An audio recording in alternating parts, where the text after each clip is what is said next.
guys. So today we're doing part 5 of the Black Series collection showcase videos. And this video will be the finale of this series. Now don't worry, that doesn't mean I'm not doing any more Black Series videos. This is just the last of my current collection. So in the future, my Black Series videos will be new purchases and, hauls and things like that. So you guys will definitely see plenty more Black Series, but this is just all of what I currently have. So we made it to 5 parts. But anyways, as always, we're just going to be going through a number of characters, talking a bit about the figure and the character themselves, and of course doing some ASMR. So up first we have Sabine Wren. Sabine Wren is a character that's featured in Star Wars Rebels. So she's a Mandalorian of Clan Wren, and her backstory is that she actually used to be part of the Empire.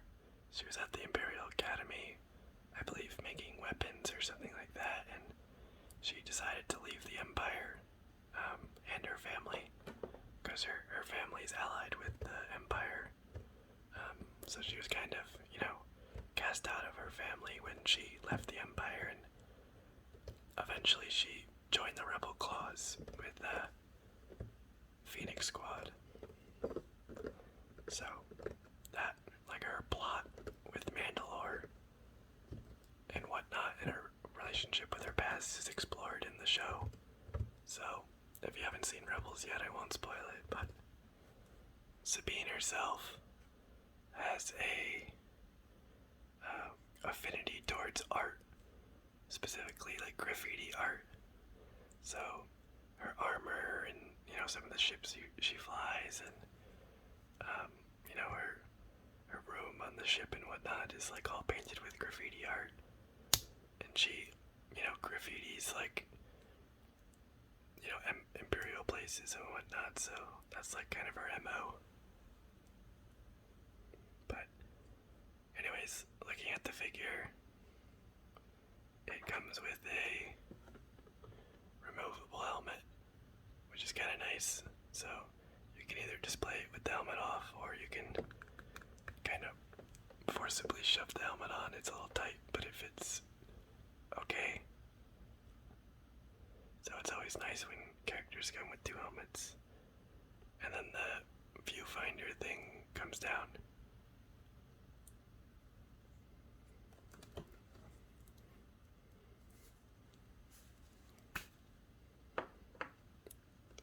And then she comes with 2 pistols. And her pistols can also fit in her holster. Like so. And then the printing on the armor looks quite good. There's some good detail in there. And I think the face sculpt, it looks decent. There's kind of an unfortunate joint, right where her head meets her neck, which is really pronounced, but not so much in a lot of other figures. So, but overall, I think it looks like a nice figure. And then looking at the box here, so it's the newer style with the slanted side and the artwork. There's the back. Sabine Wren was a Mandalorian warrior, explosive expert, and talented graffiti artist. Qualities that came in handy as one of the first to rebel against the Empire.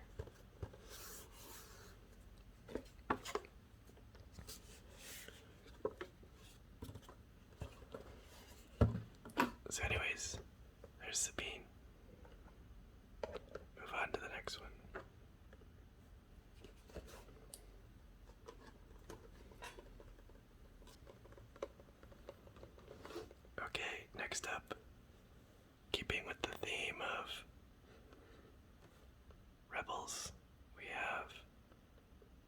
Tano, part 2 actually.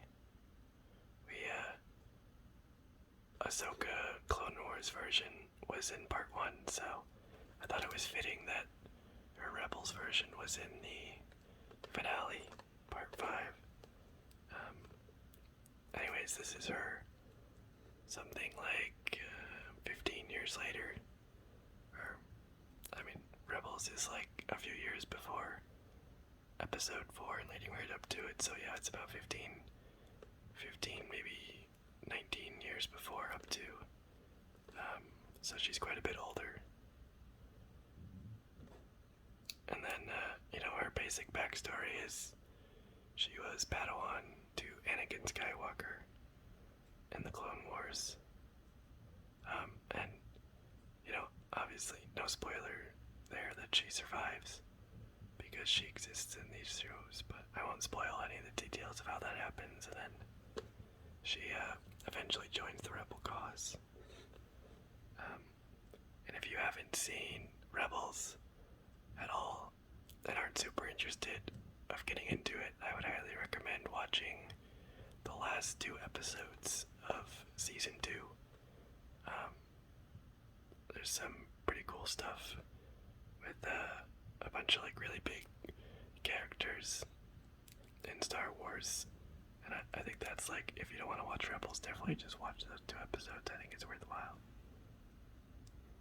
But they haven't made a Mandalorian figure, like Mandalorian version of Ahsoka yet, but hopefully they do at some point soon. Let's see, here's her box. And actually, I think it might line up with Sabine's. So yeah, these boxes are designed to like make one big mural when you line them up, so you can see like Sabine's helmet is like cut across the 2 boxes, so that's kind of cool. So yeah, here's Ahsoka and the Star Wars Rebels label.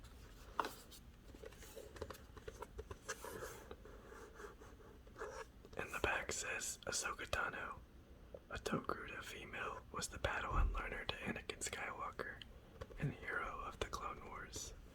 Alongside Anakin, she grew from headstrong student into mature leader, but her destiny laid along a different path than the Jedi.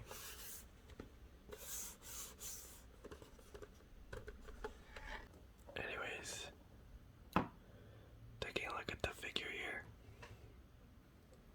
So, the head sculpt, I think, looks good. I don't really have any complaints, and you can kind of see what I was talking about before.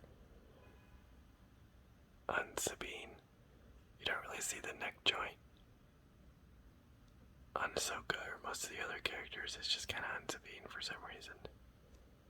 And she has her, I believe they're called muntrails, and they're kind of like a soft material, so you can move them around a little bit. And then she comes with 2 lightsabers. Of course, like her white lightsabers that she wields in Rebels. They are different from the ones she had in the Clone Wars. So she doesn't have the same lightsabers, and then we kind of have like a mix of soft goods and rubber here. So I think it looks decent. Luckily it's not too big, so it doesn't have like, sometimes soft goods have issues with laying weird, but this doesn't have that problem at all, and I think it looks quite good. And then her boots. But yeah, I think overall the figure looks good. Some tapping on the box.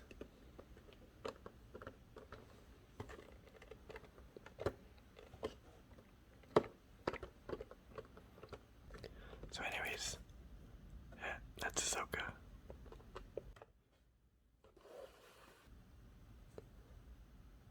Okay, next up we have the Mandalorian Heavy Infantry. This is from The Mandalorian, Season 1.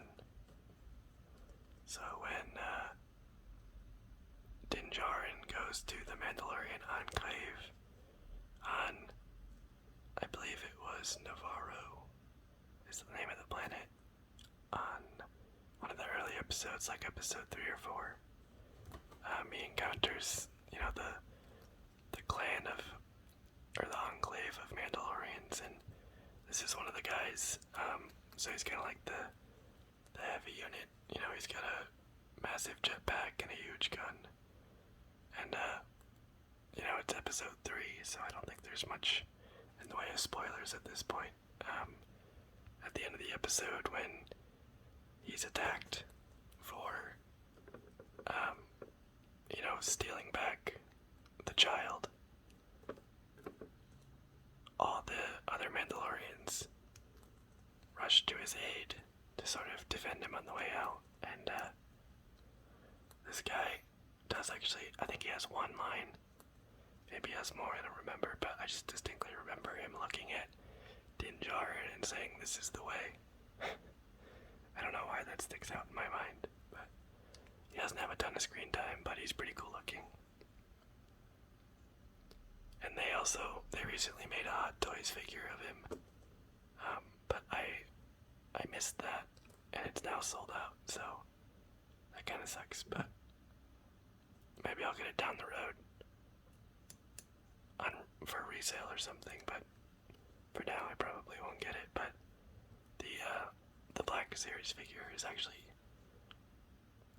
honestly fantastic. It's honestly one of the best looking figures I've seen. The sculpt is really great. The paint job is quite good. It has a lot of really nice weathering effects, and he's got kind of like a flexible ammo thing that runs into his gun, and the backpack looks great. Like overall, it's just like a really nice looking figure. And you can get him into some pretty good poses. Like I have him here. So yeah, if you come across this figure, I highly recommend picking it up. Like, even though he has 20 seconds of screen time, I just think it's a really great figure. But also, he's if you get him in the right pose, he's super sturdy, standing. I don't know why. I think the joints are just really nicely tolerant so that he stands without any sort of play or anything. So, by no means my favorite character, but honestly, one of the better Black Series figures, I think. Here's the box. It's like a deluxe box, so it's a bit bigger than most of the other Black Series boxes. I think, does D stand for deluxe? Maybe, I don't know. That would make sense. But anyways, it's the older style with the square box with the red background. Let's read the back here. A brawny warrior encased in the strongest Beskar armor, the mysterious heavy infantry Mandalorian is part of a secretive enclave of his people. A born survivor, he guards a precious armory and helps to keep the flames of Mandalorian heritage flickering in this time of galactic chaos.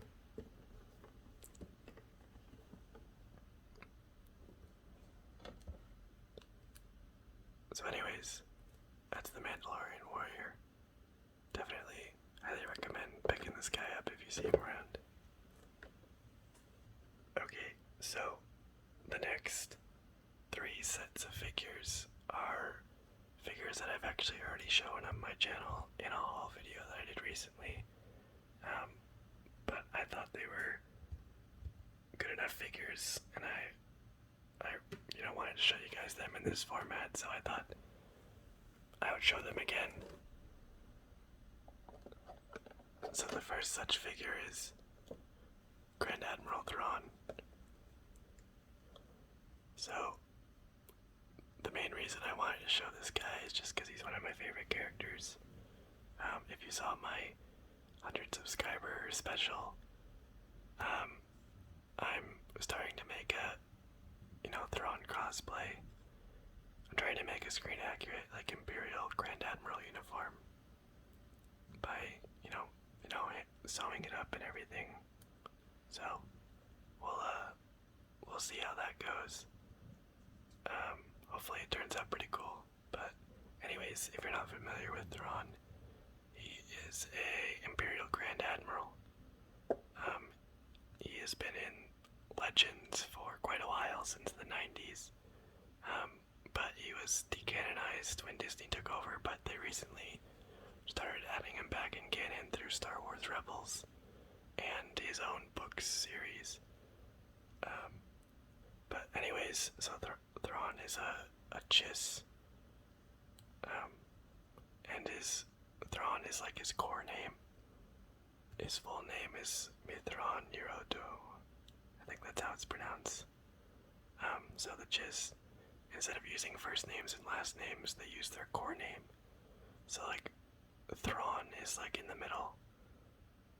So that's how his name is derived. And anyways, so he started off life with the Chiss people, but he eventually joined the Empire, and the circumstances of that are explained in the book, so I don't want to spoil it, but he's known to be a tactical genius, and he generally is very calculating and outsmarts his enemies. And what makes him sort of unique from like the other generic geniuses is he does so through the use of artwork a lot of times. So he has like an ability to read people and understand all their tactics through their artwork, which is kind of like a cool twist on the typical, genius tactician bad guy. So Rebels Thrawn isn't my favorite. I mean, he's pretty cool. He's definitely like a cool character, but they kind of have to water him down, because Rebels is definitely more of oriented towards kids. So they can't have like a super competent bad guy. They kind of have to make the heroes obviously right and obviously win. But they've been releasing a ton of canon books about Thrawn, and those are targeted towards like adults and much more mature audiences. So they can like explore, more mature, nuanced things instead of, kind of clear cut, good guy beats bad guy. So definitely the Thrawn books are definitely great. I would highly recommend them.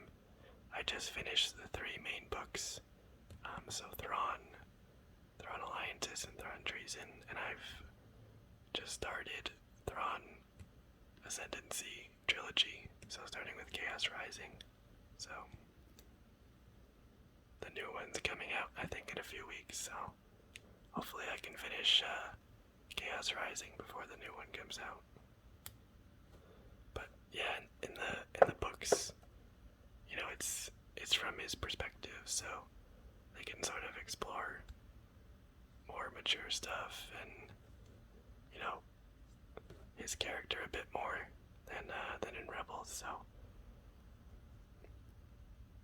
I do think he's still a cool character in Rebels, but when I say Thrawn is one of my favorites, I really mean book Thrawn. And since I've been working on making his uniform, like, I do notice a fair amount of screen inaccuracies in the figure. So there should be like a sew line right here that makes a bell curve at his shoulder, and these should continue all the way up to the top of his shoulder instead of arching over like that. But overall, I think the figure looks okay. They don't have like a real face to work with, so they kind of guessed at what animated Thrawn would look like in real life. And I think it's a little bit too angular. It's like maybe a little bit too Palpatine-y. But I don't think it's bad by any means. And same with the pants. I'm assuming they just took the sculpt from the Imperial officer uniform These bands should actually be straight-legged. Is don't like puff out like that. But anyways, I've rambled about Thrawn enough. So he has the archive box, which kind of sucks. He does have like a red box, but I just got the archive version. But you have to rip the box to get it open, which sucks. Anyways, here's the back. Thrawn was a male chiss with striking blue skin, red eyes, and an angular face, known for his brilliant strategic mind and ruthlessness.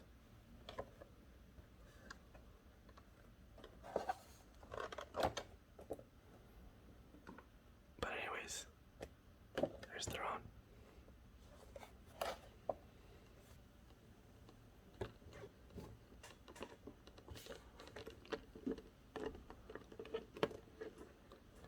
Okay, so I'm doing a 2-at-1s here. Again, this is another one that I already talked about, so this is the Purge Stormtrooper and the second sister. Both are from Jedi Fallen Order, which is a video game that came out, I think, within the last year or two. I think it might have been 2019. But, you play as Cal Kestis, who was a Jedi that survived Order 66. And you know, these are some Imperials that you encounter. I don't want to spoil too much about them, but I'll just give a quick overview. So the second sister is one of the Inquisitors. The Inquisitors were a group of Force users that Emperor Palpatine created to help hunt down all the Jedi post-Order 66. So this is the second sister. And then her cape does come off, and she has shoulder pads that can replace the cape if you want to display her like that, but I think it looks better with the cape personally. And then she has like the classic Inquisitor lightsaber that spins. I like the Inquisitors, and I think a lot of them look really cool, and I like the concept. The only thing I didn't like was in Rebels, they do this thing where they spin their lightsabers and fly, and it's really corny, and I don't like it at all. But luckily in Jedi Fallen Order they didn't do any of that, so there's no flying using lightsabers, which is good. And then the Purge Stormtrooper is pretty similar to the second sister in its goal of, you know, just wiping out the Jedi post-Order 66, so kinda got like the Force users, the Inquisitors, and the Purge Troopers, which are not Force users, just soldiers to hunt down Jedi, so I think they're both nice figures, and I thought it was worth showing them again here. Let's take a look at their boxes. So here's the Purge Stormtrooper. He comes with 2 weapons. I believe they're actually both DC-15s. There's like the DC-15 and the DC-15A, which are not Stormtrooper weapons. Those are the weapons that the clones used. I think it's called E11 is the Stormtrooper weapon, so it's interesting that the Purge Troopers still like clone gear, and a lot of like the armor pieces, like the chest piece and the abdomen here, that's all like clone trooper gear, which I guess isn't surprising because clone troopers are known to have better gear than stormtroopers. And here's the second sister's box. Yeah, like I said, they did have shoulder pauldrons if you want to replace the cape, but I took them out and put them in my organization bin. Vengeful Warrior of the Empire. But anyways, if you haven't played the Jedi Fallen Order, recommend it. I think it's a really great game with a good story. So, and I think it contributes some pretty cool stuff to the Star Wars canon. So, anyways, let's move on.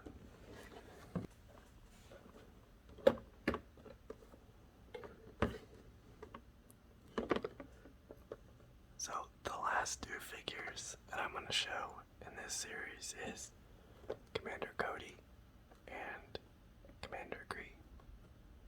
So, they are both clone commanders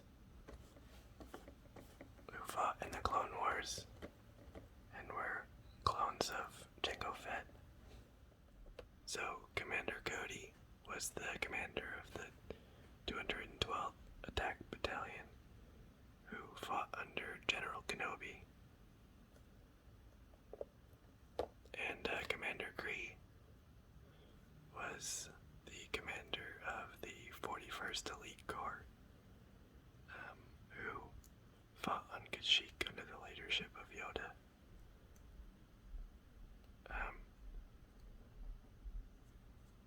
So of course, Commander Gree does not live past Revenge of the Sith, but I could be wrong, but at least in canon I think Cody is kind of whereabouts unknown. We're not really sure what happened to him. He didn't die in Revenge of the Sith. So maybe they'll give an explanation for that, where he went in the Bad Batch or the Obi-Wan show. So hopefully we find out soon.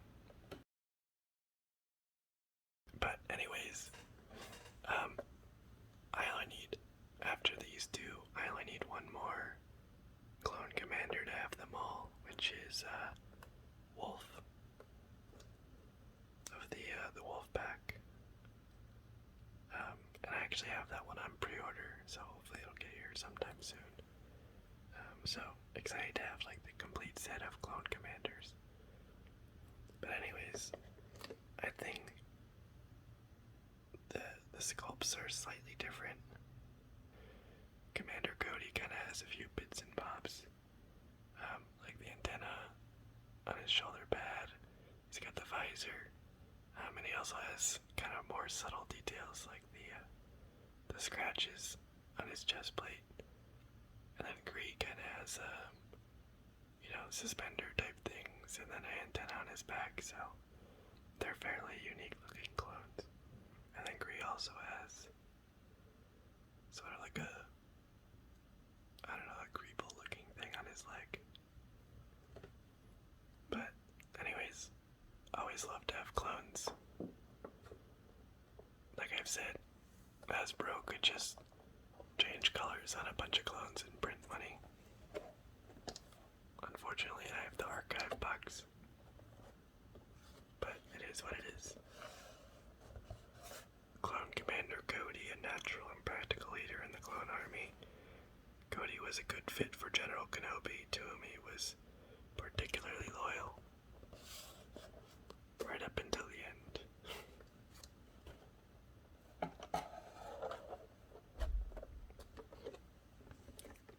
Here's Gree. Clone Commander Gree, designation 1004, led the elite corps of clone troopers during the Clone Wars. He saw deployments on such heated battlefronts as Kashyyyk. Though a faithful commander who carried out the Jedi's orders, Gree was ultimately loyal to the Republic.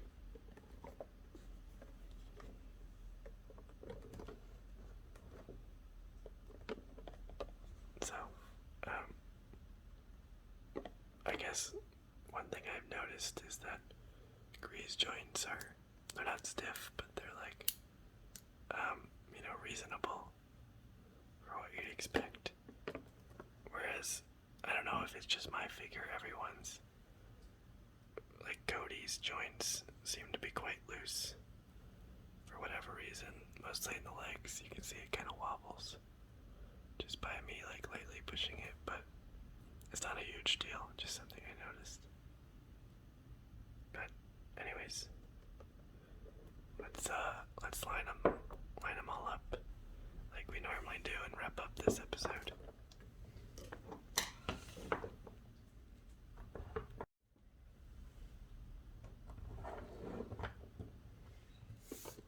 Anyways, the gang's all here.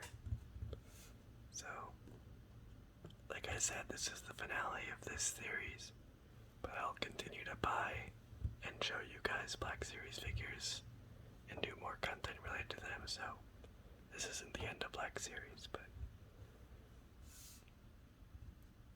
let me know if you guys have any opinions on what format you want the Black Series videos to be in the future. Do you want, videos on the table like this, or sort of looking at me? I'm open to suggestions and requests, so let me know. But anyways, I hope you guys have enjoyed both this episode and the full series. And thanks everyone for watching.